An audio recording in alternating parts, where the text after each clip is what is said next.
ہاں غلام تھے بیچارے یا نوجوان تھے. نوجوانوں پر بزرگوں کو خود ہی حق حاصل ہوتا ہے، جو چاہے کرے. اور غلام تو ملکیت ہوتا ہے، زندہ ذبح کر دے تبھی کوئی پوچھنے والا نہیں.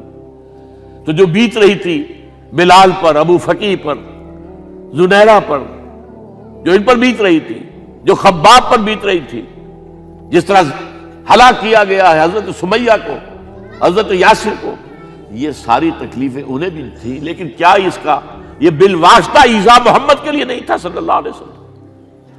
آپ کے ساتھی آپ کے جانثار ہیں، لیکن آپ ان سے بھی کیا کہیں، فصبروا فصبروا فصبروا. جب ابو جہل بدترین ٹارچر کر رہا تھا حضرت سمیہ اور حضرت یاسر کو رضی اللہ تعالی عنہما، آپ کے علم میں ہے کیسی کیسی ٹارچر کی ہے.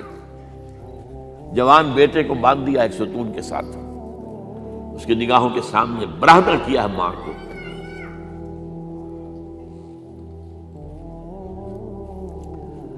ہاتھ میں ایک مورتی ہے.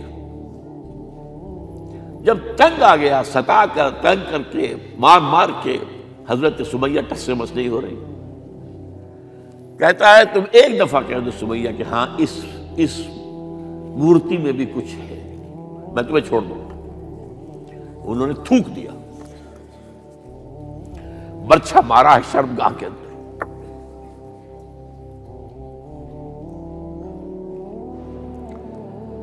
کتنی تکلیف پہنچی ہوگی حضور کو. لیکن آپ گزر رہے، اصبروا یا آل یاسر فإن موعدکم الجنہ. اے یاسر کے گھر والوں صبر کرو، تمہارے استقبال کی تیاریاں ہو رہی ہیں جنت. یہ سیرت کچھ بلاتا سناتا ہے. یہ سیرت یاسر کے ساتھ کیا کیا ہے؟ 4 اونٹ نر سانڈ، اور ان کے ساتھ رسے باندھ کر ایک رسے سے ان کا ایک بازو باندھا، ایک سے دوسرا بازو، ایک سے ایک ٹانگ، دوسرے سے دوسری ٹانگ. انہیں دوڑایا ہے کہ پرکھتے اڑ جیسے قسم کے. یہ دین ایسے ہی قائم نہیں ہوا. عدل و انصاف کا نظام ٹھنڈے ٹھنڈے قائم نہیں ہوتا، گھر میں آرام سے بیٹھے ہوئے قائم نہیں ہوتا. اور سنیے، 3 برس شیب بنی ہاشم کے اندر قید ہے. 3 برس. اور یہاں کی قید پر قیاس نہ کریں. یہاں تو جیل میں کھانے کو ملتا ہے، راشن ملتا ہے، جیسا بھی ملتا تو ہے نا. اور لیڈروں کے لیے تو class A class B class ہے.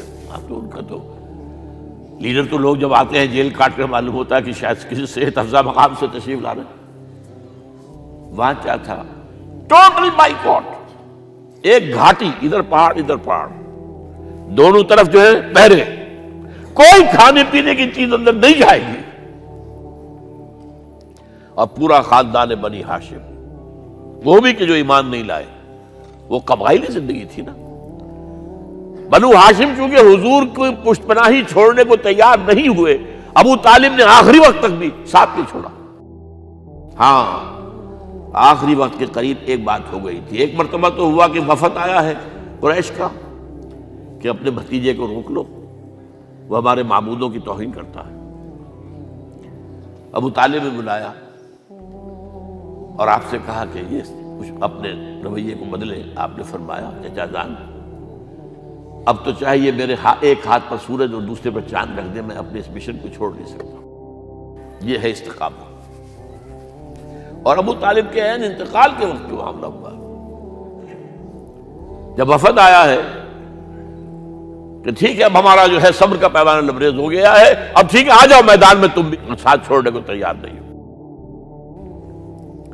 ابو طالب نے بلایا، بھتیجے مجھ پر اتنا بوجھ نہ ڈالو جو میں برداشت نہ کر سکوں.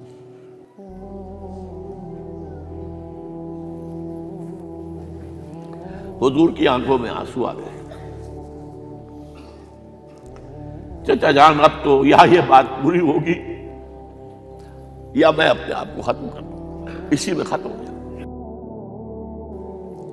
بہرحال شیب بنی ہاشم میں 3 برس اس حال میں گزرے ہیں ٹوٹل بائیکاٹ، کوئی کھانے پینے کی نہیں۔ کچھ لوگ تھے شریف النفس، مثلا حکیم بن حزام تھے رضی اللہ تعالیٰ، اور بعد میں ایمان لے آئے۔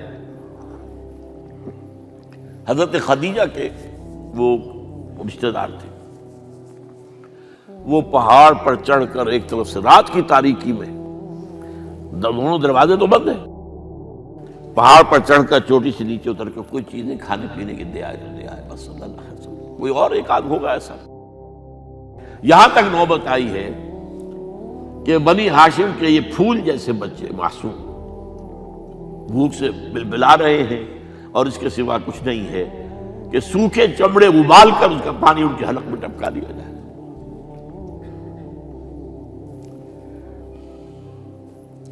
اور جو ہوا وادی طائف میں، جب مکے والوں نے فیصلہ کر لیا کہ آپ قتل کر دو، ابو طالب بھی فوت ہو چکے ہیں، اب کوئی اندیشہ نہیں، کوئی خانہ جنگی شروع نہیں ہوگی،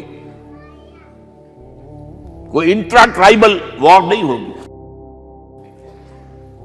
تو آپ طائف گئے ہیں۔ شاید وہاں کے 3 سردار تھے بڑے، اور یہ طائف اصل میں قریشی کا سمجھیے کہ یہ ان کا گرمیوں کا یہ صحت افزا مقام تھا۔ یہ تمام جو سردار تھے مکے کے، ان کی جائیدادیں وہاں تھی، باغات تھے،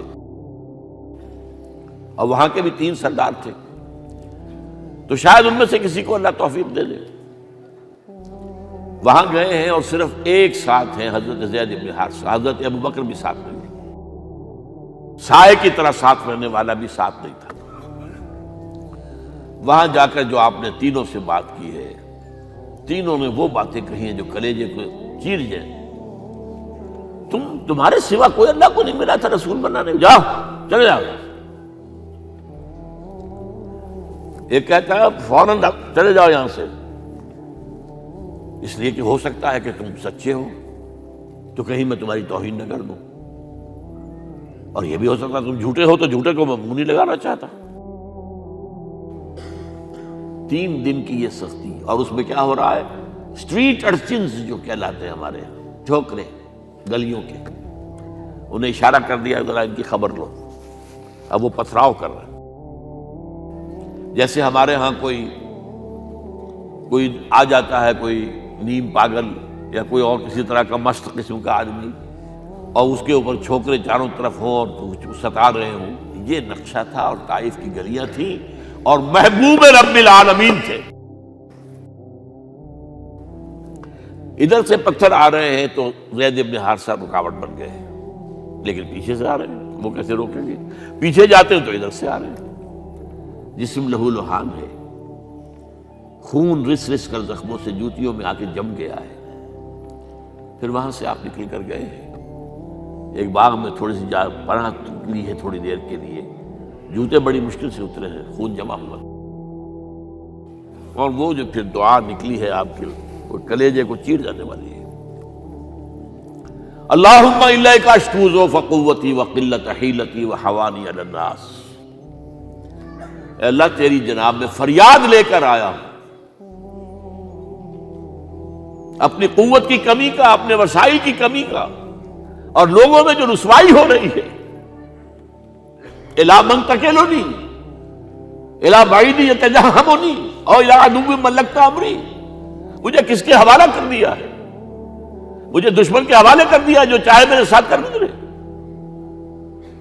فریاد ہے کہ نہیں؟ بڑی زوردار فریاد ہے، بڑی زوردار، لیکن پھر مقام عبدیت کا ظہور ہوتا ہے۔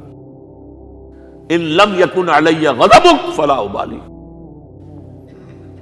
اے اللہ اگر تو ناراض نہیں ہے، مجھے اندیشہ یہ ہو گیا کہ کہیں تو ناراض تو نہیں ہو گیا ہے، کہیں تو نے میرا ساتھ تو نہیں چھوڑ دیا ہے، اگر تو ناراض نہیں تو مجھے کوئی پرواہ نہیں، جو ہو سو سر تسلیم خم ہے جو مزاج یار میں آئے۔ واپس آئے ہیں تو مکے میں داخل نہیں ہو سکتے تھے، وہاں تو قتل کا فیصلہ ہو چکا، باہر ہی آپ نے ڈیرا لگایا، زید بن حارثہ کو بھیجا، فلاں شخص کے پاس جاؤ کہ تم اگر امان میں لے لو محمد کو تو محمد آ جائیں، میں تو میری یہ پوزیشن نہیں ہے، میں قریش کے مقابلے میں امان نہیں دے سکتا۔ دوسرے کے پاس بھیجا، اس نے بھی کچھ ایسے جواب دے دیا۔ تیسرے کے پاس جب گئے حضرت زید، مطعم بن عدی، اس نے کہا ٹھیک ہے، میں امان دیتا ہوں محمد کو، وہ آ جائے مکے میں۔ حضور سے آگے کہا، حضور نے فرمایا نہیں جا کر کہو، آ کر لے کر جا۔ کیوں؟ کیا پتا اچانک جو ہے میرے داخل ہوتے ہی کوئی مجھ پر حملہ کرے، قتل کر دے۔ وہ تو یہ کہہ سکے کہ ہمیں کیا پتا تھا کہ موتیم نے جو ہے امان دی ہے، I never knew it۔ اب یہ قبیلے کے اندر یہ ہوتا تھا کہ ایک نے امان دے دی، سب کی طرف سے امان۔ لہذا حضور نے فرمایا آ کر لے کر جاؤ۔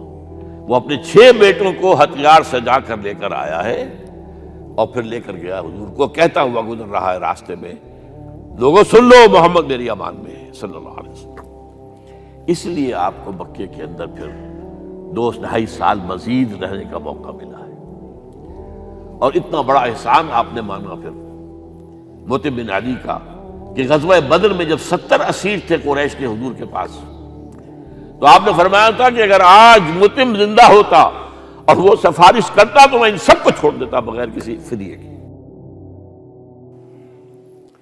بہرحال یہ چند باتیں میں نے آپ کو بتائی، باقی تو یہ کہ غار ثور ہے کیسی کیسی، اور پھر غزوہ بدر سے پہلے کی رات ہے، اور وہ آپ کا زندگی کا طویل ترین سجدہ ہے اس میں، جہاں تک یہ الفاظ بھی آپ نے کہہ دیا، اللہ اگر کل یہ جو 313 یہاں جمع ہیں اگر یہ ختم ہو گئے تو پھر قیامت تک تیرا نام لینے والا کوئی نہیں ہوگا، میں آخری رسول اور میری یہ 15 برس کی کمائی ہے۔ اس پر کہا حضرت ابوبکر نے، وہ پہریدار کی حیثیت سے کھڑے تھے، کہ حسبک حسبک، حضور بس کیجئے بس کیجئے۔ بہرحال بدر ہے، احد ہے، زخمی ہوئے ہیں، دندان مبارک شہید ہوئے ہیں، خون اتنا بہا ہے کہ بے ہوش ہو گئے ہیں، اور خبر اڑ گئی ہے کہ آپ شہید ہو گئے۔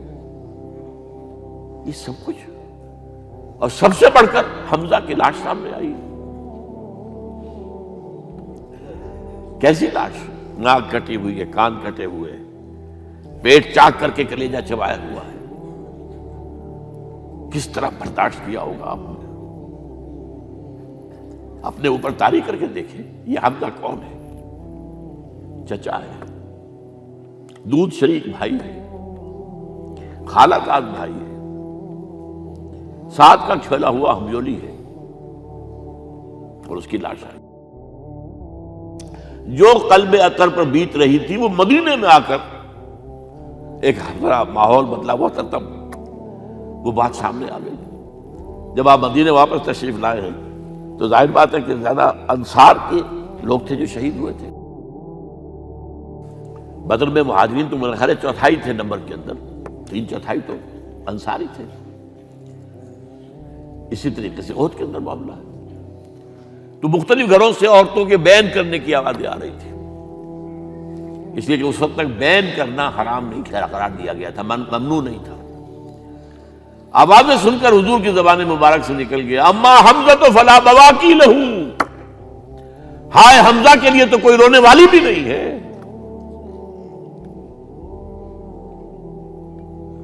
اس پر پھر صحابہ نے، انصار نے اپنے ہاں کی خواتین کو حضرت صفیہ کے ہاں بھیجا، وہ سگی بہن تھی، وہاں انہوں نے جا کے یہ بھی تعزیت کی بہن کی۔ غزوہ احزاب کا آپ نے سنی لیا، اسوہ رسول پر نہ معلوم کیا کیا باتیں چیز لوگوں میں مشہور ہو گئی ہیں۔ اسوہ کا لفظ آیا کہاں ہے قرآن میں؟ سورہ احزاب میں۔ وہ اسوہ کیا تھا؟ جب خندق کھودنے کا فیصلہ ہوا ہے تو خندق کھود رہی ہے، حضور بھی لگے ہوئے ہیں، بھاری بھاری پتھر اٹھا کر کندھے پر لا کر باہر پھینک رہے ہیں، پتھریلی زمین تھی، ایک پتھر کسی سے ٹوٹا نہیں تھا، تو حضور نے جو ہے 3 دفعہ جو اس کے اوپر ضرب لگائی تب ٹوٹا ہے۔ لیکن یہ کہ کئی دن کے فاقے ہو چکے تھے، کھانے کو کچھ نہیں، پورا محاصرہ تھا، 12,000 کا لشکر گھیرے ہوئے، یہاں تک کہ آپ کو معلوم ہے کہ گھروں کے اندر بیت الخلا تو نہیں ہوتے، باہر جاتے تھے قضاء، اس کا کوئی امکان نہیں۔ شدید ترین آزمائش جو ہوئی ہے اس کا نتیجہ ایک طرف یہ نکلا کہ منافقین کا نفاق ان کی زبانوں پر آ گیا۔ قرآن مجید میں ہے یہ، انہی آیات میں ما وعدنا اللہ ورسولہ الا غرورا، ہمیں تو اللہ اور اس کے رسول نے دھوکہ دے کے مروا دیا۔ ہم سے کہا تھا کہ قیصر و کسریٰ کے خزانے تمہارے قدموں میں آئیں گے، اور حال یہ ہے کہ اب رفع حاجت کے لیے باہر نہیں جا سکتے، کھانے کو کچھ نہیں۔ اس وقت کچھ صحابہ آئے ہیں حضور صلی اللہ علیہ وسلم سے، دیکھیے فاقے سے کمر دوہری ہوئی جا رہی ہے، ہم نے اپنے پیٹوں پر پتھر باندھے ہوئے، چادروں کے ساتھ پتھروں کسا ہوا تاکہ کمر سیدھی رہے۔ حضور نے اپنا کرتا مبارک اٹھا کر دکھایا، 2 پتھر بنے ہوئے۔ یہ ہے اسوہ، یہ ہے آپ کی سنت، آپ کا اسوہ حسنہ۔ لیکن اس اسوہ حسنہ سے فائدہ کون اٹھا سکتا ہے؟ لقد کان لکم فی رسول اللہ اسوۃ حسنۃ لمن کان یرجو اللہ والیوم الآخر وذکر اللہ کثیرا۔ اسوہ تو اپنی جگہ ہے، قرآن میں ہدایت سب کے لیے، ھدی للناس، لیکن فائدہ اٹھائیں گے صرف متقین، ھدی للمتقین ہے سب کے لیے، اسوہ سب کے لیے ہے، لیکن استفادہ وہی کر سکے گا جو 3 شرطیں پوری کرے: اللہ اور یوم آخر پر ایمان، اور اللہ کا ذکر کثرت کے ساتھ کرے۔ بہرحال یہ میں نے آپ کے سامنے اس حوالے سے رکھا ہے، یہ اسوہ جو ہے حضور کا، یہ ہم پر اتمام حجت ہے۔ دیکھیے نوٹ کیجئے، پوری نوع انسانی پر اتمام حجت، اسلام کا نظام عدل اجتماعی جو قائم کر کے دکھا دیا، حجت قائم، اسے انگریزی میں کہتے ہیں اٹس ڈویبل، کیا جا سکتا ہے، یہ کام ہو سکتا ہے، اس لیے کہ زمین پر قدم بقدم چل کر یہ انقلاب آیا، محنت سے آیا، مشقت سے آیا، ایثار سے آیا، قربانیوں سے آیا، تکلیفیں جھیل کر آیا، صبر و مصابرت سے آیا، استقامت و مقاومت سے آیا۔ یہاں پر معجزوں کی کار فرمائی نہ ہونے کے برابر ہے۔ یہاں دھوپ سے بچانے کے لیے کوئی اللہ نے صاحبان نہیں دیا، ظل اللہ علیکم الغمام، اور بھوک سے بچانے کے لیے من و سلوہ نازل نہیں ہوئے۔ غزوہ تبوک میں ایسا بھی ہوا ہے کہ 3 مجاہدین کا 24 گھنٹے کا راشن ایک کھجور، ایک نے منہ میں رکھی، کچھ چوس لی، کچھ گلوکوز چلا گیا اس میں سے، دوسرے کو دے دی، اس نے چوس لی، پھر تیسرے کو دے دی۔ من و سلوہ نازل نہیں ہوئے۔ محنت، مشقت، ایثار، قربانی، صبر، مصابرت، استقامت، مقاومت، یہ ہے اسوہ رسول۔